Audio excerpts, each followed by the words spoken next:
Oh, and another uncomfortable thing about Georgie. Okay, this aircon is super loud. I'm gonna try and talk over it because there's no way I'm turning it off. It's too hot.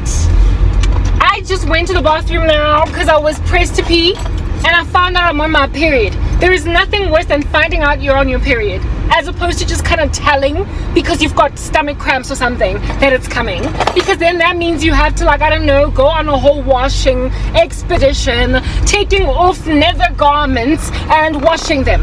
All right, because you literally had an accident down there.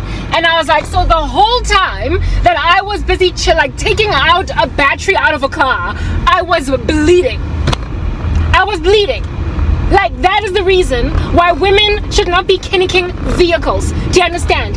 That is the reason why women should not be painting walls, why women should not be changing tires and taking out trash cans. And yet Georgie Porgy Pudding Pie, who kissed the girls and made them cry, made me change a battery, or at least take one out before changing it, while I was on my monthlies.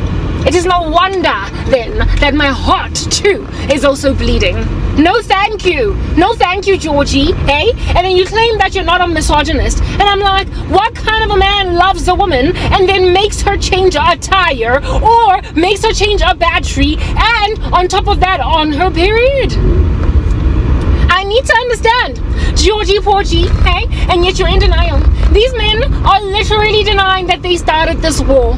They are literally denying that it is not because of what they did to us that this started. They are denying that they are unloving, and so that's the reason why women are so gangster butch. There is no reason why any man at all can ever accuse me of being one of those flagrant feminists that wants to take over the job of a man. I am poor like they come. Ek is an arme skepsel where me jella. I am so poor, so broke that literally people with osteoporotic issues consider me unfortunate. The way that I am broke. It's like I have no bones in my body because everything is broke. That's how bad things are. First things first, financially, I'm in a position to be taken care of 100% by a man. And then secondly, emotionally, I am in a position to be taken care of 100% by a man because I'm a typical Cinderella. Nobody loves me. Everybody hates me. I'm gonna eat some worms. But I'm pretty, but I'm smart, but I'm a good girl. I can cook, I can clean, and I'm godly. So I should be the kind of man that, a woman, sorry. That was not a pun. It was not even intended. I should be the kind of woman that a man will be prepared to travel literally across oceans for me to come and fetch me from wherever I'm at. There was this whole trend earlier. I spoke about it. I bet you were wondering, God, what are you talking about? Don't worry, I'm going to tell you. Okay, in the United States, there is a whole pandemic. It's a pandemic, frankly. It is a disease spreading in the bones of men, especially black men, who are called passport dudes. They're called passport dudes, I tell you guys. You know why they're called passport dudes? They're called passport dudes because they've literally got just that, passports. They don't date women in the United States. They are not interested even in the slightest to hang out with a lady of that nature. Okay, because apparently American women are too feisty, American women are too independent, too feministic, and they don't know how to be ladies. And frankly, I'm done with you American women. It's over. I'm gonna go to Brazil and get me somebody with that Brazilian buttock without the job. I am gonna go to Colombia. I'm gonna go to Mexico. I'm gonna go to South America and have a field day with South American ladies. Herein lies a deal with that camp of men.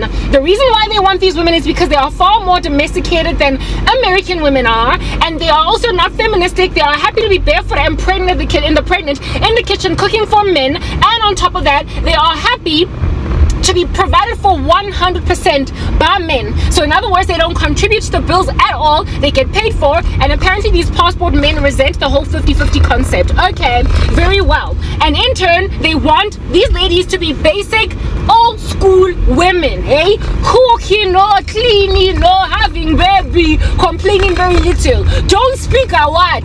Just say, yes sir, I am happy to be every last one of your desire. They go to South America to essentially find themselves some Stepford wives. All right, well, these passport men are not only, it turns out, gunning for the South American conglomerate.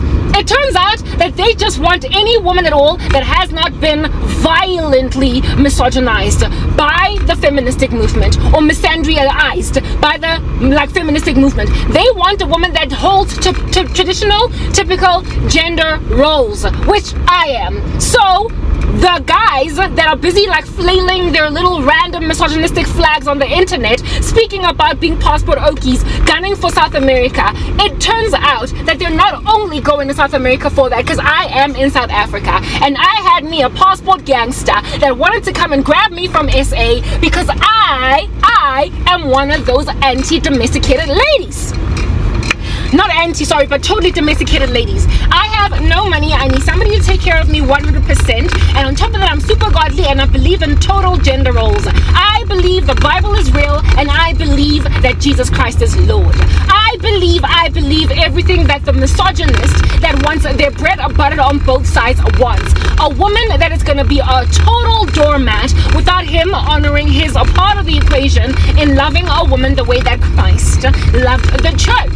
And this Okie, being as ungodly as he was yet to be a passport dude, because he was about to get one until he got distracted by some things that happened in his life, and he ended up abusing me way more than I've ever been abused by a South African man. So essentially, the issue in the United States at the moment is Babylonic in its nature, where these men are in and of themselves with a severe moral turpitude, but they want the best ladies in town, and then after ransacking them, leave them high and dry in a lot of pain.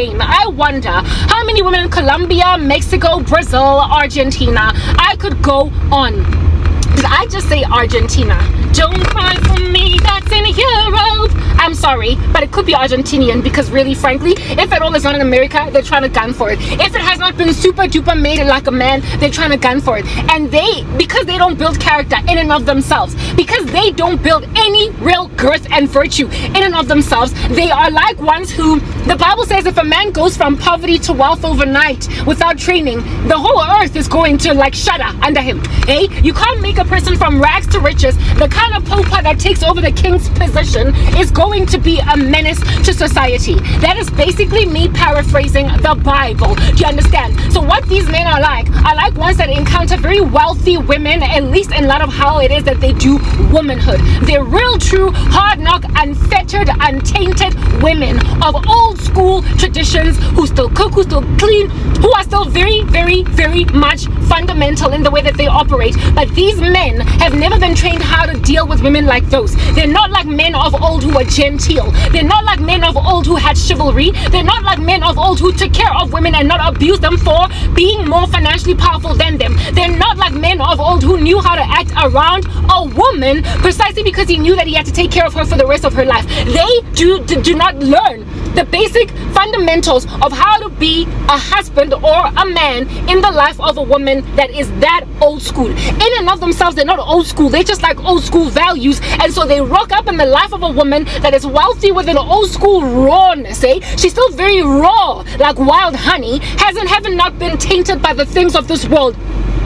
And then comes a dude that's been messing up all his life, that's been sleeping around doing orgies, that has been treating women like they ain't jack, that has been talking down to women, that has never ever trained himself any manners at all, and then he comes into the life of a woman that is that raw, like finding a wild jungle lady and then treating her like trash, and she is confused like no man's business why you're treating her like that, because she's not used to being treated like that. She is not used to men being like that. She is not used to people disregarding her that badly, ghosting her, reverse psychology, like all these American bad influences coming into the lives of women that are not riddled or tainted by the messed up mindsets that are destroying people's way of thinking.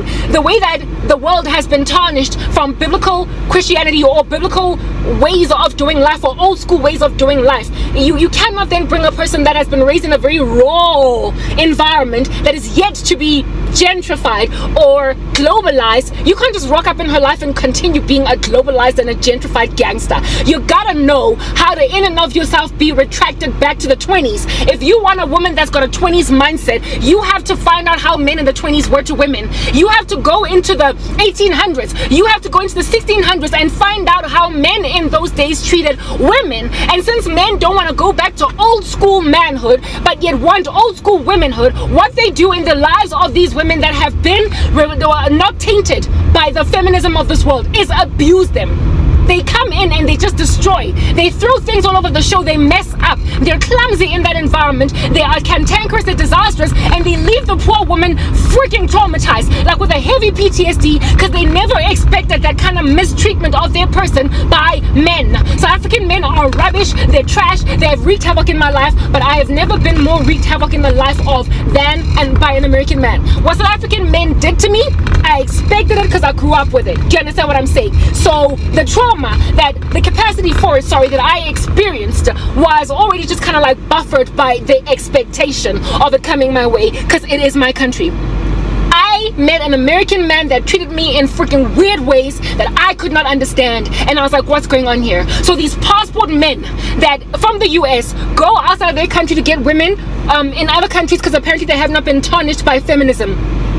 They are causing so much pain in the lives of these raw, untainted women that they're literally a disaster. That's why I believe America is like Babylon. Do you understand? They like, I dare you to go and interview a woman from Mexico, a woman from what do you call this? From Colombia, a woman from Brazil, any of these South American countries where these American men that think that they are gold when they get there because of their their currency, which is their world reserve currency, and so they tend to have a lot of money. $1 goes a lot farther in these countries. So they spoil these women, they love bomb them, they manipulate them, and then they leave them high and dry after making these women fall so violently in love with them that they don't know what to do with themselves. They are causing severe pain and trauma in foreign women's lives. And I am not a Brazilian, I am a South African, but I can tell you right now that the strategy by American men is hurting women across the world because they in and of themselves are unrefined. Go clean up your own houses. Go clean up your own houses. There's also another batch of men also from the United States who are saying that women in Africa, women in Asia, wherever you find yourself, right, where you will find an American man coming with dollars, don't get too excited. When these men give you any attention, talk to you, the internet is able to bridge the gap between the seas that separate us. Don't think that when we fall in love with you, we're going to give you a green card. Are you freaking serious? Like, they are talking about women that are outside of the United States of America as ones that are desperate, thirsty to go and live in the US. Look at the president of the United States. He is a buffoon. Look at the LGBTQIA++, etc. agenda in the US that is trying to hypersexualize children in the US. Look at the woke agenda. The country is unstable. The nation is at war with itself. There is absolutely currently not much that is very desirable about the United States of America, and yet there are men literally gloating, and it's mostly black men. They are gloating about breaking the hearts of non-American women that they have dalliances with, all in the name of, I'm not going to go give you a green card. They are xenophobic like no man's business, and yet they fall in love with the raw, exotic beauty of African women, Asian women, South American women, wherever you might find women that come from a less advanced economy country. Do you understand? And they think that we fall in love with them because of their damn dollar, and yet they don't even realize that the dollar is currently even en route on its way out. The US is currently under judgment, like in the worst way, and I am a victim of an American man that went on right ahead and experimented with me coming all the way in Africa, and guess what he wanted to do? He was trying to shove down my throat coming to South Africa because the US is so bad. I am not anti-America. I love the United States. Most of my influence as a Christian comes from the United States of America, but the level of arrogance that is currently coming out of the US, especially out of black men in the United States of America, is astronomical. It is through the roof, and I do not know for the life of me why they feel like everyone in this world wants to go to their countries. Our lands where we're at, like in South Africa where I'm staying right now, there is literally no single country, not so much single country, but there's no portion of the globe that is less afflicted by natural disasters than Southern Africa. On top of that, we don't have horrible winters, we don't struggle with bad snow, we don't struggle with like random floods, and our infrastructure is not that bad. We struggle with power cuts. However, our economy, not our economy, sorry, but our economic landscape, the working space is viable. It's a beautiful nation, and I don't know how many of my former people that I used to have in my life, including some family members, have brought significant others, lovers, like boyfriends they met overseas who wanted to rather move to South Africa instead of go to the US. And that is the case with many countries in the world today. They are habitable in a way that is even enviable or covetable by citizens of the United States of America, and yet there are people, fools in the US at the present moment, not everybody, but some of them, who thoroughly think that we are gunning for their green cards. The US might be the world's most advanced economy, and it might be the world's reserve currency, but you must understand that we are all catching up.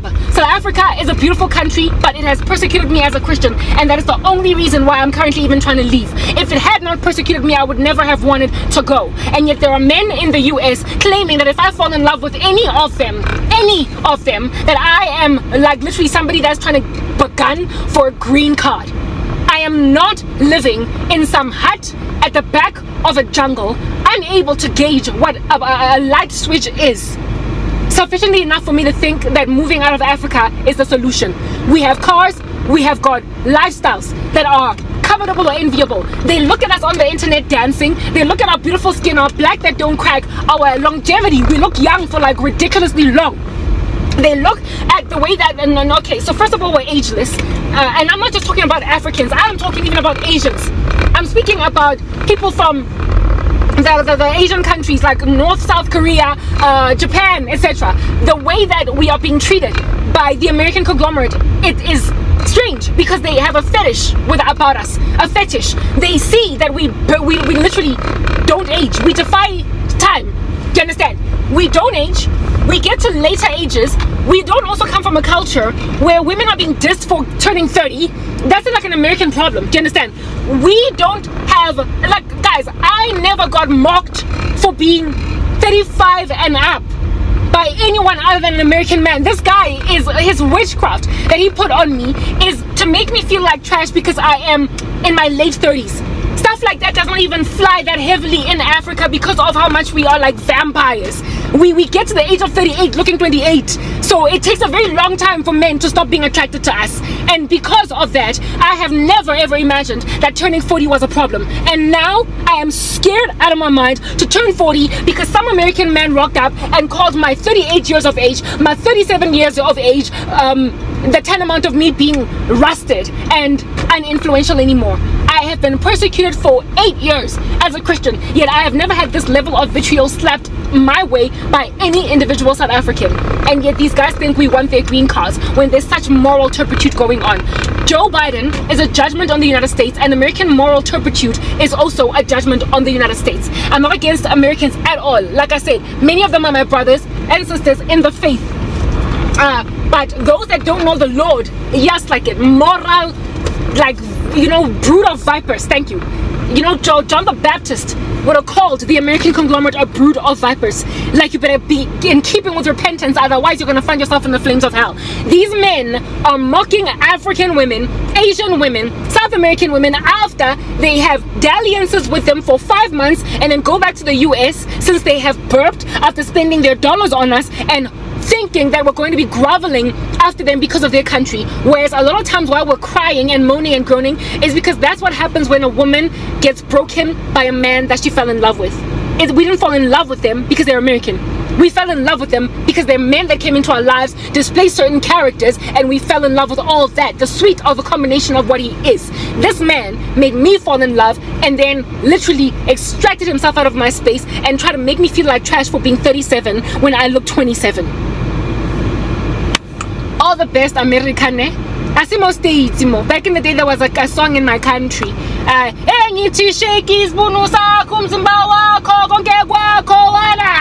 says it. Goods. Whatever.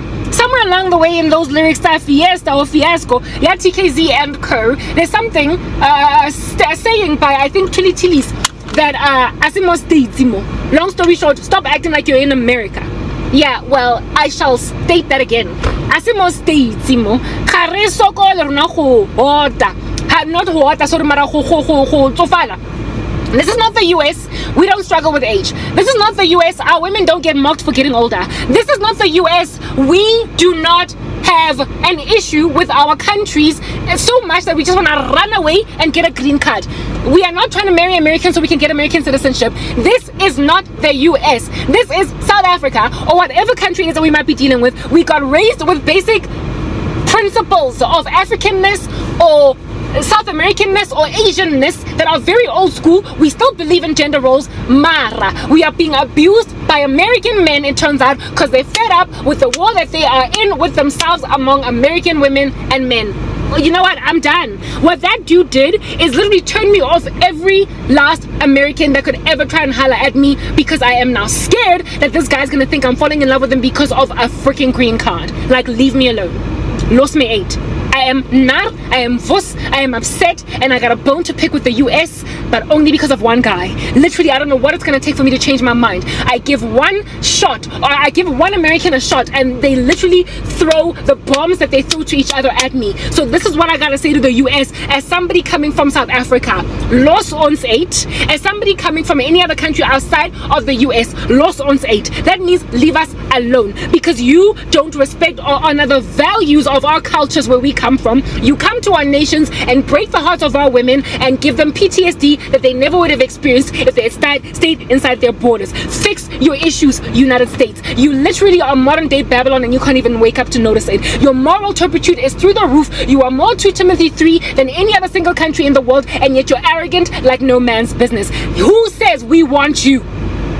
Who says we want you? Who says we want you so much that we're happy to leave our own backyards? Remember, Africa is generally ageless, so it means that even our 40-year-old men look better than 40-year-old men in America. So if I wanted to choose a husband, since I am in and of myself headed for 40, and I want us to look like good for like a minute. I want us to be like a power couple. I want us to be like Angelina Jolie and Brad Pitt just after they got married. The best shot that I have is to be with a black South African man, because he will likely look 30 at 45. Bring me that in an American man. I ain't trying to hate on the US, but what that guy did to me has caused me to have a bad, sour taste in my mouth about America. I'm out.